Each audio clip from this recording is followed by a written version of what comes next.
Good evening students. जैसा कि आपको पता है हम लोग पूरी सीरीज रन कर रहे हैं इन्वायरमेंट, इकोलॉजी, बायोडाइवर्सिटी के करंट अफेयर को लेकर। इस सीरीज को सीक्वेंस से देखें तो सबसे ज़्यादा बेनिफिशियल रहेगा आपके लिए। ये इस सीरीज का तीसरा वीडियो है, 3rd of 2024। सीक्वेंस से इसलिए क्योंकि कई बार नए टर्म आएंगे जिसको हम अगले वीडियो में कवर कर लेंगे।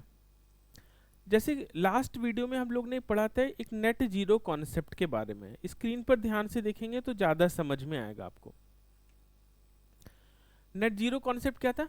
कितना कार्बन हम इमिट करते हैं, हम का मतलब पूरी कंट्री से समझ लीजिए, और कितना कार्बन हम एटमॉस्फेयर से एब्जॉर्ब कर ले रहे हैं, आउट कर ले रहे हैं। अगर इन दोनों का डिफरेंस जीरो आ जाए तो यही कॉन्सेप्ट क्या कहलाता है? कार्बन न्यूट्रलिटी या net zero. Government of India ने डिसाइड किया है कि बाई 2070 ये अपने आप को क्या डिक्लेयर कर देंगे? नेट जीरो डिक्लेयर कर देंगे। ठीक बात है। आपने भी रिसेंटली सुना होगा पंचामृत टारगेट्स के बारे में भी, कि हम किसी भी तरह से अपने आप को क्या कर दें? नेट जीरो डिक्लेयर करें। लास्ट वीडियो में हमने इसको कायदे से कवर किया, इसको कवर करिएगा आप भी। अच्छा कॉन्सेप्ट एग्जाम में आएगा। नेट जीरो के लिए जो सबसे आसान उपाय है हमारे पास, वो कार्बन सिंक क्रिएट करना है। ऐसी चीज़ों को क्रिएट करना है, ऐसे इकोसिस्टम को क्रिएट करना है जो एटमॉस्फेयर में ज़्यादा से ज़्यादा कार्बन को क्या कर पाए? एब्जॉर्ब कर पाए। ठीक है। जैसे एग्जाम्पल के तौर पर फॉरेस्ट ले लीजिए। बहुत सारे पेड़ हैं और इन पेड़ों को अपनी ज़रूरतों के लिए क्या बनाना पड़ता है? खाना। अब खाना बनाने के लिए कौन सा प्रिंसिपल यूज़ करते हैं? फोटोसिंथेसिस। 6th क्लास में पढ़ाया गया आपको। और फोटोसिंथेसिस के लिए ज़्यादातर पौधे क्या इस्तेमाल करते हैं? कार्बन डाइऑक्साइड एब्जॉर्ब करते हैं और ऑक्सीजन रिलीज करते हैं। यही तो हुआ ना carbon sink, carbon absorb, oxygen release. तो ऐसी कोई भी चीज़ जो कार्बन एब्जॉर्ब कर रही है वो हमारे लिए क्या है? कार्बन सिंक है। तो सबसे आसान तरीका क्या है? फॉरेस्ट लगाना, जंगल लगाना। समस्या ये है कि जंगल बनाने में हमें समय लगेगा, 20-25 साल लगेंगे। अभी क्या, तो अभी हमें अपने आप को टेक्नोलॉजी से भी अपग्रेड करना होगा। ठीक बात है। तो आज की क्लास में हम दो चीज़ें पढ़ने की कोशिश करेंगे। एक तो कि कैसे हम एटमॉस्फेयर से ग्रीन हाउस गैस रिमूव करेंगे, एक पॉइंट। और दूसरा हम जियो इंजीनियरिंग के थ्रू ये भी पढ़ेंगे कि जियो इंजीनियरिंग क्या है और इसके दो मेजर एस्पेक्ट क्या है। तो देखिए, अर्थ के एटमॉस्फेयर में, अर्थ के नेचुरल एटमॉस्फेयर में इंटरवेन करना ही जियो इंजीनियरिंग है। अर्थ का जो एक पैटर्न है, जो सनलाइट आने का पैटर्न है, इसमें अगर हम इंटरवेन करें तो यही क्या है? जियो इंजीनियरिंग। अब ये इंटरफेरेंस हम दो तरीकों से कर सकते हैं। देखिए समझिए, पहला हुआ SRM, सोलर रेडिएशन मैनेजमेंट। जो सन एमिट कर रहा है और जो अर्थ रिसीव कर रही है, ठीक है, अर्थ के जो हीट रिसीव कर रही है, एनर्जी रिसीव कर रही है, इसी को मैनेज करना ही क्या है? Solar radiation management. और दूसरा तरीका ये है कि एटमॉस्फेयर में जो भी ग्लोबल वार्मिंग के लिए रिस्पॉन्सिबल गैसेज हैं, ग्रीन हाउस गैसेज, इनके रिमूवल से कर सकते हैं। तो जियो इंजीनियरिंग के दो एस्पेक्ट हो गए, SRM और GGR। ठीक है। सबसे पहला हम लोग पढ़ते हैं कि SRM होता क्या है, सोलर रेडिएशन मैनेजमेंट है क्या। तो अर्थ के ऊपर जो भी सनलाइट आ रही है, कितनी हमें यहाँ पे आवश्यकता है और कितना हम रिफ्लेक्ट कर दें, अगर हम इसमें कुछ इंटरवेंशन करते हैं तो ये क्या कहलाता है? Solar radiation management. इस कॉन्सेप्ट को आगे समझने के लिए हमें सबसे पहले समझना होगा एल्बिडो के बारे में। एल्बिडो क्या है? किसी पर्टिकुलर सरफेस की रिफ्लेक्शन कैपेसिटी कितनी है, यानी अपने ऊपर पड़ने वाली लाइट का कितना हिस्सा कोई भी सतह वापस अंतरिक्ष में भेज दे या वापस स्पेस में भेज दे, इसी को हम क्या बोल रहे हैं? एल्बिडो। ठीक बात है। आप कोई चीज देखें, कोई चीज ज्यादा चमक रही है, इसका मतलब ये है कि वहां से लाइट ज्यादा ट्रांसफर होके आ रही है।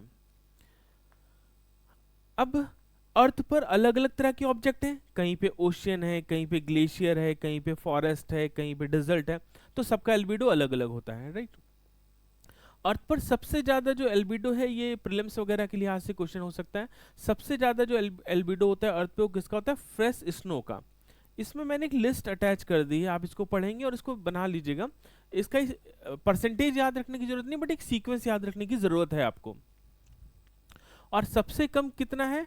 5% होता है डार्क एसफॉल्ट की रोड, आपके घरों के आसपास जो बिल्डिंग के कलर हैं, जो आपकी छत का कलर है, जो रोड का कलर है, ये सबसे कम एल्बिडो है, यानी अपने ऊपर पड़ने वाली एनर्जी का ज़्यादातर हिस्सा ये एब्जॉर्ब कर लेते हैं आप, ठीक बात है।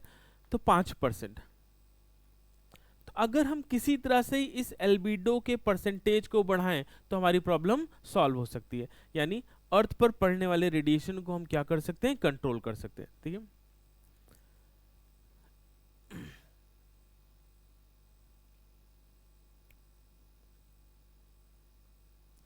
इंक्रीजिंग द रिफ्लेक्टिवनेस ऑफ, अच्छा एक minute, SRM technique aim to reflect a small proportion of the sun energy into space, यही एल्बिडो ही है basically. Albedo of the surface is a proportion of sunlight that the surface can reflect into the space.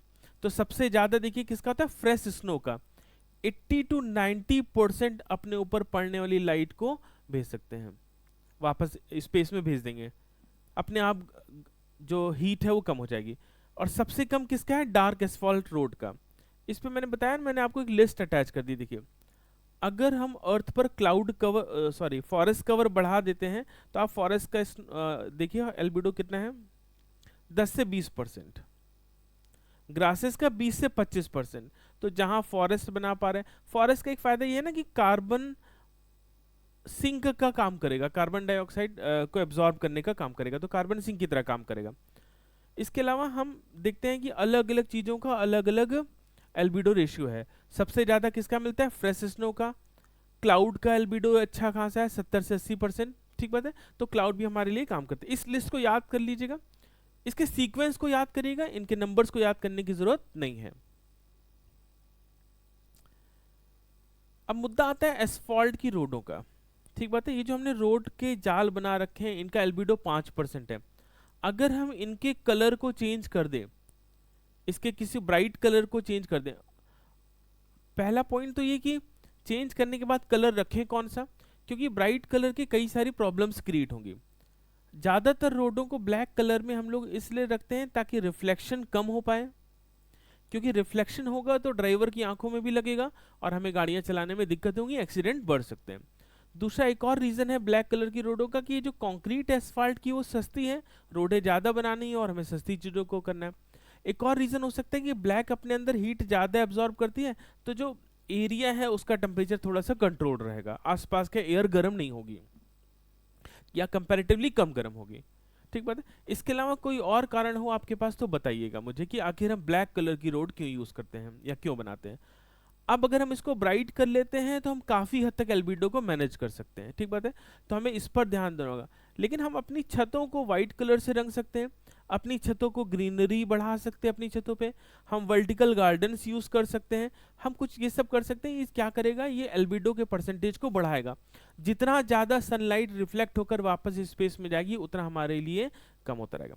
अब इसमें कुछ technologies का use किया गया है। देखिए जैसे मैं बात करने जा रहा हूँ स्पेस रिफ्लेक्टर्स की। अब पौधे, पेड़ पौधे, रोड का कलर चेंज करना है, इनसे हम बहुत ज़्यादा अंतर नहीं कर पाएंगे। तो हमने एक नई टेक्नोलॉजी इंटरवेंशन करी, स्पेस रिफ्लेक्टर। जैसे शीशे से आपने देखा होगा ना, अगर एक मिरर है और मिरर पर सनलाइट ट्रांसफर होती है तो वो क्या करती है, तुरंत रिफ्लेक्ट करती है। तो अगर हम स्पेस में कुछ मिरर स्थापित कर ले जाएं और थोड़े बड़े साइज के मिरर, तो उनसे क्या होगा, बहुत सारी सनलाइट अपने आप रिफ्लेक्ट हो जाएगी। अभी देखने में तो अजीब लग रहा हो कितने, तो हम कुछ बड़े इस्तेमाल कर सकते हैं या हम एक फ्लीट क्रिएट कर सकते हैं कुछ इस तरह से मिरर्स की। दिख रहा है ना आपको, ये सारी सनलाइट ट्रांसफर कर रहा है। तो ये एक नया मेथड है जो यूज हो रहा है, जिसको हम लोग क्या बोल रहे हैं, इसको हम लोग बोल रहे हैं रिफ्लेक्टर्स, स्पेस रिफ्लेक्टर।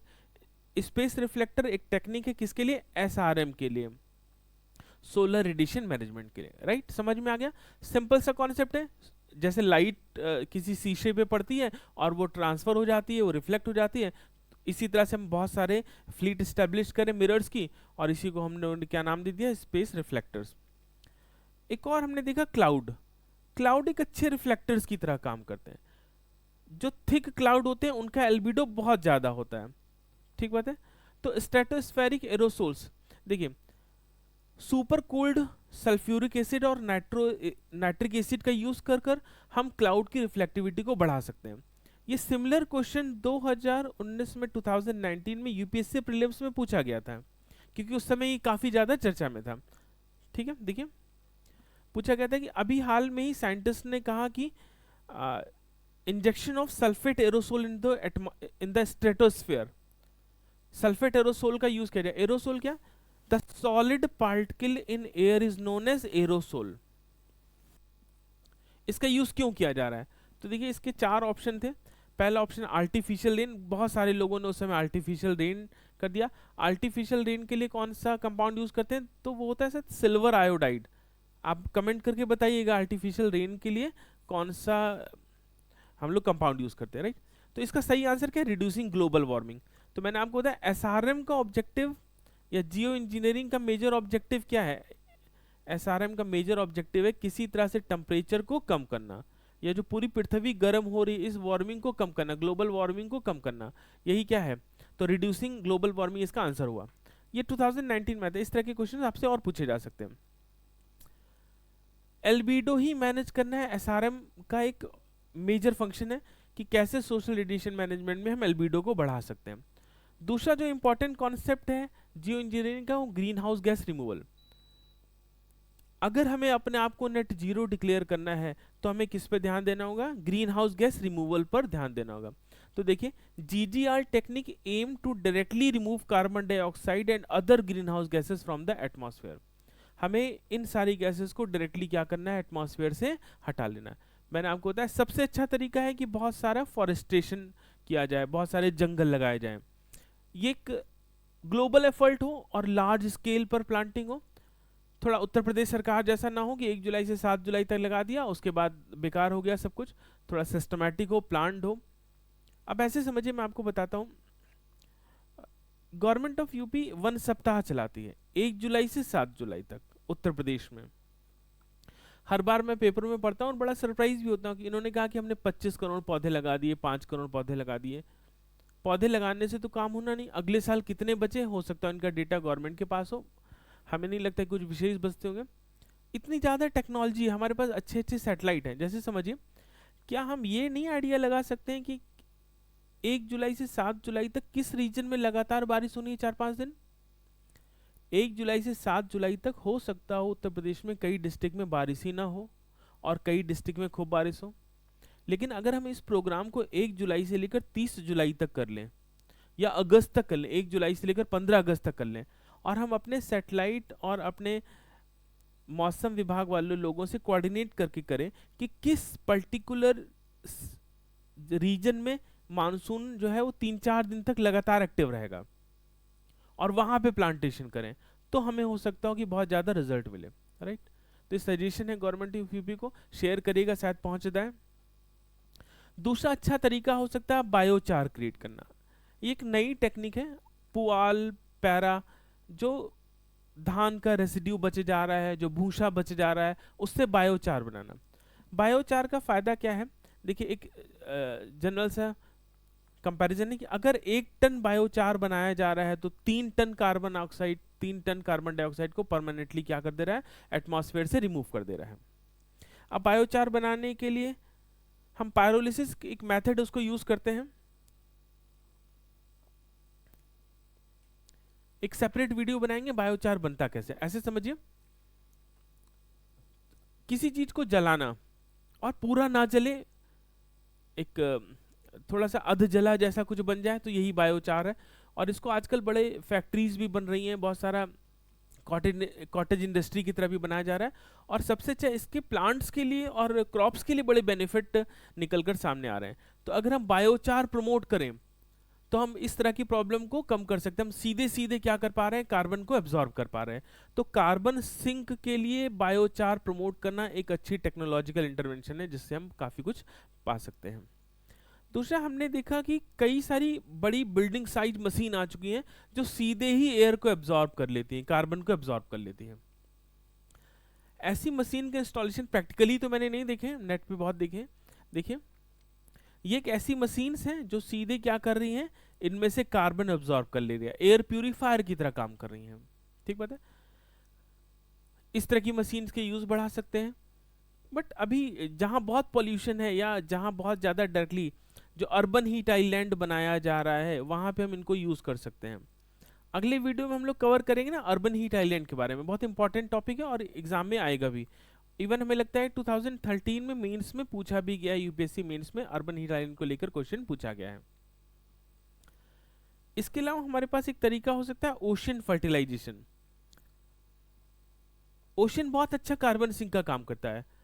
अगर हम इसमें कुछ न्यूट्रिएंट ऐड करें तो यहाँ पे ग्रोथ बहुत ज़्यादा होगी और बहुत सारा कार्बन क्या होगा, एब्जॉर्ब होगा।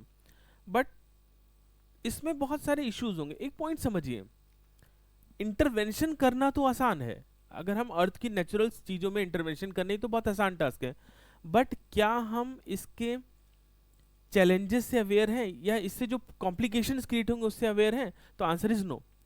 तो ओशन फर्टिलाइजेशन को बहुत सारे क्रिटिक्स ने अपोज भी किया है, ठीक बात है। इससे प्रॉब्लम्स भी आनी शुरू हो गई हैं। देखिए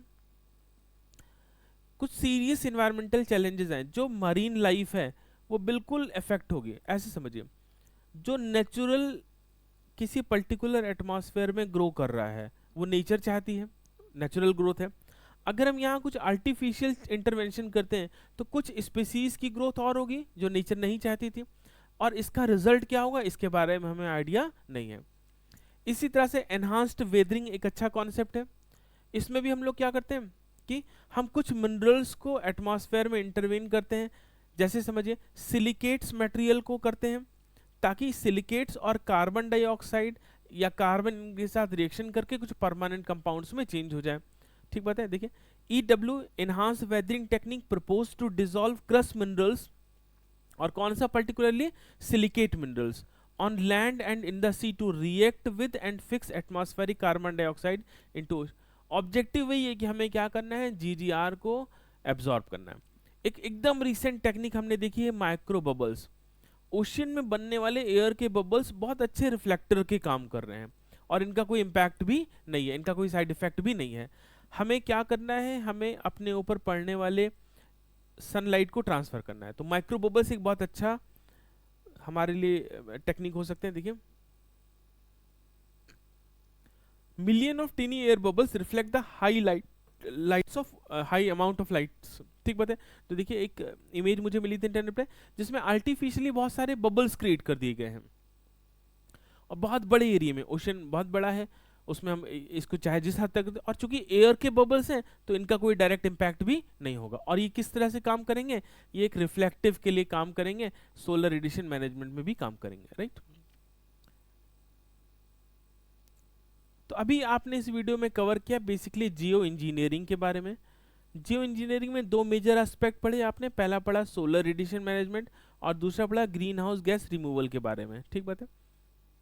सोलर रेडिएशन मैनेजमेंट में आपने बेसिकली पढ़ा क्या, एल्बिडो के बारे में, कि कैसे हम एल्बिडो मैनेज कर सकते हैं। एल्बिडो मैनेजमेंट में हमें मैनेज करनी होगी हर उस डार्क सरफेस को जो रिस्पॉन्सिबल है लाइट को एब्जॉर्ब करने के लिए, हीट एब्जॉर्ब करने के लिए। और ग्रीन हाउस गैसेस में हम फोकस है कि कैसे हम कार्बन को क्या कर सकते हैं, एटमॉस्फेयर से आउट कर सकते हैं या हम कार्बन को एटमॉस्फेयर से रिमूव कर सकते हैं, राइट। अगले वाले वीडियो में हम लोग डिस्कस करेंगे अर्बन हीट आइलैंड के बारे में और कुछ और टेक्निक्स के बारे में कि कैसे जियो इंजीनियरिंग से हम क्लाइमेट चेंज से लड़ रहे हैं। आप मुझे अगर सजेशन बता पाएं तो बहुत बेहतर होगा कि हम इसमें और क्या सुधार कर सकते हैं, ठीक बात है।